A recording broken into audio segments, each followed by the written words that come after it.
Friends, ಇವತ್ತಿನ ವಿಡಿಯೋದಲ್ಲಿ ಏನು ತಿಳ್ಸಕ್ಕೆ ಬರ್ತೀನಿ ಅಂತಂದರೆ, ಇವಾಗ ನೀವು ಥಂಬ್ನೇಲ್ ನೋಡಿ ಗೊತ್ತಾಗಿರ್ತಾರೆ ಏನು ತಿಳ್ಸಕ್ಕೆ ಅಂತಂದರೆ, ಯೂಟ್ಯೂಬಲ್ಲಿ ಲಾಸ್ಟ್ ಎಂಡಿಗೆ ಹೀಗೆ ಅಲ್ಲಿ ವೀಡಿಯೋಗಳು ಲಾಸ್ಟ್ ಎಂಡಿಗೆ ಒಂದು ಫೋರ್ ವೀಡಿಯೋಸ್ ಆ್ಯಂಡ್ ನಮ್ಮ ಚಾನಲ್ ಕೂಡ ಬರ್ತದಲ್ಲ, ಆ ವೀಡಿಯೋಗಳನ್ನು ಹೀಗೆ ನಮ್ಮ ಒಂದು ಯೂಟ್ಯೂಬ್ ಚಾನಲಲ್ಲಿ ಹಾಕೋದಂತ ಈ ವಿಡಿಯೋದಲ್ಲಿ ತಿಳಿಸ್ಕೊಡ್ತೀನಿ. ಬನ್ನಿ ಫ್ರೆಂಡ್ಸ್, ಈ ವಿಡಿಯೋದಲ್ಲಿ ಇನ್ನು ನನ್ನ ಯೂಟ್ಯೂಬ್ ಚಾನಲ್ ಯಾರನ್ನ ಬೇಕು ಪ್ಲೀಸ್ ಸಬ್ಸ್ಕ್ರೈಬ್ ಆಗಿ.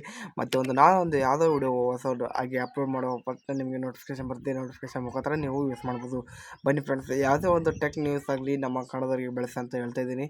ಈಗ ಹಲವಾರು ಟೆಕ್ ನ್ಯೂಸ್ಗಳು ನಮ್ಮ ಕನ್ನಡದಲ್ಲಿ ಬೆಳೆಸ್ಬೇಕಂತ ಹೇಳ್ತೀನಿ. ಹಲವಾರು ಭಾಷೆಗಳಲ್ಲಿವೆ, ನಮ್ಮ ಕನ್ನಡ ಟೆಕ್ ನ್ಯೂಸಲ್ಲಿ ಕಮ್ಮಿ ಇವೆ.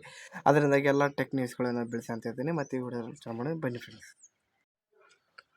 ಈ ರೀತಿ ಇಂಟರ್ಫೇಸ್ ಫಸ್ಟಿಗೆ ನಮ್ಮ ಒಂದು ಗೂಗಲ್ ಪೇಜನ್ನು ಓಪನ್ ಮಾಡ್ಕೋಗುತ್ತೆ. ಯೂಟ್ಯೂಬ್ ಸ್ಟುಡಿಯೋನ ಹೊಡಿಬೇಕಾಗುತ್ತೆ. ಇಲ್ಲಿ ಗೂಗಲ್ ಸರ್ಚ್ ಬರಲಿ, ಯೂಟ್ಯೂಬ್ ಸ್ಟುಡಿಯೋನ ಸರ್ಚ್ ಮಾಡಿದ್ರೆ ಯೂಟ್ಯೂಬ್ ಸ್ಟುಡಿಯೋ ಓಪನ್ ಮಾಡ್ಕೋಬೇಕಾಗುತ್ತೆ. ಓಪನ್ ಮಾಡ್ಕೊಂಡ ತಕ್ಷಣ ಈ ರೀತಿ ಇಂಟರ್ಫೇಸ್ ಓಪನ್ ಆಗುತ್ತೆ. ಇಲ್ಲಿ ಫಸ್ಟಿಗೆ ಆಪ್ಷನ್ ಕಾಣೋ ಯೂಟ್ಯೂಬ್ ಸ್ಟುಡಿಯೋ ಮೇಲೆ ಕ್ಲಿಕ್ ಮಾಡೋಕ್ಕಾಗುತ್ತೆ. ಸ್ವಲ್ಪ ವೇಟ್ ಮಾಡಿ ಬರುತ್ತೆ.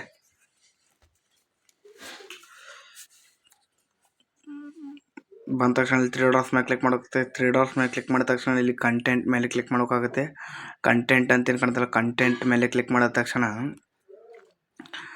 ಇನ್ನೊಂದ್ಸಲ ಇಲ್ಲಿ 3 ಡಾಟ್ಸ್ ಮೇಲೆ ಕಾಣ್ತಲ್ಲ, 3 ಡಾಟ್ಸ್ ಮೇಲೆ ಕ್ಲಿಕ್ ಮಾಡೋದಕ್ಕೆ ಸೇಮ್ ಪ್ರೊಸೆಸ್. ಕಂಟೆಂಟ್ ಮೇಲೆ ಕ್ಲಿಕ್ ಮಾಡಿದ ತಕ್ಷಣ ಇಲ್ಲಿ ವಿಡಿಯೋಗಳು ಪ್ಲೇ ಆಗ್ತವೆ. ಇಲ್ಲಿ ನೋಡಿ, ಈ ಥರ ವಿಡಿಯೋಗಳು ಪ್ಲೇ ಆಗ್ತವೆ. ಇಲ್ಲಿ ಯಾವುದಾದ್ರೂ ಒಂದು ವಿಡಿಯೋ ಸೆಲೆಕ್ಟ್ ಮಾಡ್ಕೋಬೇಕಾಗುತ್ತೆ.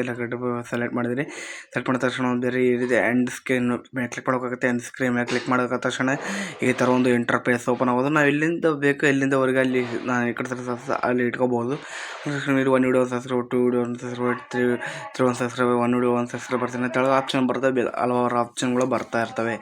ಈಗ ಮತ್ತೆ ನಾವು ಇಲ್ಲಿ ನೋಡ್ಕೊಂಡ ತಕ್ಷಣ ಈಗ ಮತ್ತೆ ಅಲ್ಲಿ ಏನು ಕಾಣಿಸ್ತಾ ಇದೆಯಲ್ಲ, ಫೇಕ್ ಫ್ರಾಡ್ ಅಂತ ಹೇಳಿ ಆ ವಿಡಿಯೋ ಮೇಲೆ ಕ್ಲಿಕ್ ಮಾಡಿದ್ರೆ ವಿಡಿಯೋ ಮೇಲೆ ಕ್ಲಿಕ್ ಮಾಡಿ ಇಲ್ಲಿ ಆ ವಿಡಿಯೋ ಟೈಟಲ್ ಬರ್ತಿಲ್ಲ. ಆ ಟೈಟಲ್ ಮೇಲೆ ಕ್ಲಿಕ್ ಮಾಡಿದ ತಕ್ಷಣ ಇಲ್ಲಿ ಬೇರೆ ಒಂದು ವಿಡಿಯೋಗಳು ಯಾವಾದರೂ ಹಾಕೋ ಇಲ್ಲೊಂದು ಬೇರೆ ವಿಡಿಯೋಗಳು ಬರ್ತವೆ ಫ್ರೆಂಡ್ಸ್. ಇಲ್ಲಿ ಹಾಕೋದಕ್ಕೆ ಒಂದು ವಿಡಿಯೋ ಬೇರೆ ವಿಡಿಯೋ ಒಂದು ಏರ್ಟೆಲ್, ಅದು ಕನ್ನಡ ಬ್ಯಾಂಕ್ ಏರ್ಟೆಲ್ ಬ್ಯಾಂಕ್ ಇದೆ. ಇಲ್ಲಿ ಏರ್ಟೆಲ್ ಪೇಮೆಂಟ್ ಬ್ಯಾಂಕ್ ಅದೇ ವಿಡಿಯೋಕ್ಕೆ ನಾನು ಬೇರೆ ಈಗ ಮೈ ಫಸ್ಟ್ ಬ್ಲಾಗ್ ಅಂತೇಳಿ ಅದು ವಿಡಿಯೋ ಹಾಕ್ತೀನಿ. ಅಲ್ಲಿ ಆ ವಿಡಿಯೋ ಹಾಕಿದ ತಕ್ಷಣ ಮತ್ತು ಇನ್ನೊಂದು ಸ್ವಲ್ಪ ನನ್ನ ಸ್ಕ್ರೀನ್ ಸ್ವಲ್ಪ ಇಲ್ಲಿ ಆಗ್ತಾಯಿದೆ. 2 ನಿಮಿಷ ಈ ಕಡೆ ಸ್ಕ್ರೀನ್ ತೊಗೋಬೇಕದು.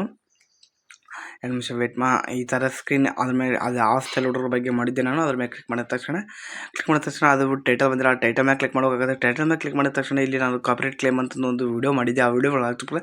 ಇಲ್ಲಿ ಸಬ್ಸ್ಕ್ರೈಬ್ ಏನು ನಾನು ಲೋಗೋ ಬಂದಲ್ಲ ಯೂಟ್ಯೂಬ್ ಚಾನಲ್, ಸ್ವಲ್ಪ ಸೈಡಿಗೆ ಇಟ್ಕೊತೀನಿ ಅದನ್ನು. ಯಾಕಂದ್ರೆ ಲಾಸ್ಟ್ ವಿಡಿಯೋ ಎಂಟು ಕಾಣಲಿ ಅಂತಾರೆ, ಸೈಡಿಗೆ ಇಟ್ಕೊತೀನಿ. ಸೈಡಿಗೆ ಇಟ್ಕೊಂಡ ತಕ್ಷಣ ಇಟ್ಕೊಂಡ ತಕ್ಷಣ ಈ ರೀತಿ ಇಂಟರ್ಫೇಸನ್ನು ಎಲ್ಲ ಸೇವ್ ಮಾಡ್ಕೊಂಡು ಈ ರೀತಿ ಇಂಟರ್ಫೇಸನ್ನು ಓಪನ್ ಆಗುತ್ತೆ. ಇಲ್ಲಿ ಸೇವ್ ಮಾಡೋಕ್ಕಂದ್ರೆ ಏನೋ ಒಂದು ಚೇಂಜಿಂಗ್ ಮಾಡಲೇಬೇಕಾಗುತ್ತೆ. ಇಲ್ಲಿ ಡಿಸ್ಕ್ರಿಪ್ಷನ್ ಹೋಗಿ ಸುಮ್ಮನೆ ಡ್ಯಾಶ್ ಕೊಟ್ಬಿಡಿ, ವೀಡಿಯೋಗಳಿಗೆ ಸೇವ್ ಆಗಿಬಿಡುತ್ತೆ. ಸೇವ್ ಆಗಿಬಿಡುತ್ತೆ. ಸೇವ್ ಆದ ಲೈಫ್ ಪ್ರೂಫಾಗಿ ತೋರಿಸ್ತೀನಿ. ಮತ್ತು ನಾನೊಂದು ಯೂಟ್ಯೂಬನ್ನು ಓಪನ್ ಮಾಡ್ಕೊತೀನಿ. ನಾನೊಂದು ಯೂಟ್ಯೂಬ್ನ ಓಪನ್ ಮಾಡ್ಕೊಂಡ ತಕ್ಷಣವೇ ಇಲ್ಲಿ ನಾನೊಂದು ಚಾನಲ್ಗೆ ಹೋಗಿ ಅದು ಏರ್ಟೆಲ್ ಪೇಮೆಂಟಿಗೆ ಬ್ಯಾಂಕಿಗೆ ಹಾಕಿದ್ನಲ್ಲ ಅದು ಆ ವಿಡಿಯೋನ ಓಪನ್ ಮಾಡ್ತೀನಿ. ಓಪನ್ ಮಾಡ್ಕೊಂಡ ತಕ್ಷಣ ನೋಡಿ ಫ್ರೆಂಡ್ಸ್, ಈಗ ಲಾಸ್ಟ್ ವಿಡಿಯೋ ಎಂಡಿಗೆ ಹೋಗ್ತೀನಿ. ಅದನ್ನು ಲಾಸ್ಟ್ ವಿಡಿಯೋ ಎಂಡಿಗೆ ಹೋದಾಗ ನೋಡಿ ಫ್ರೆಂಡ್ಸ್, ಆ ಥರ ಎಲ್ಲ ಬಂದಿದ್ವಲ್ಲ.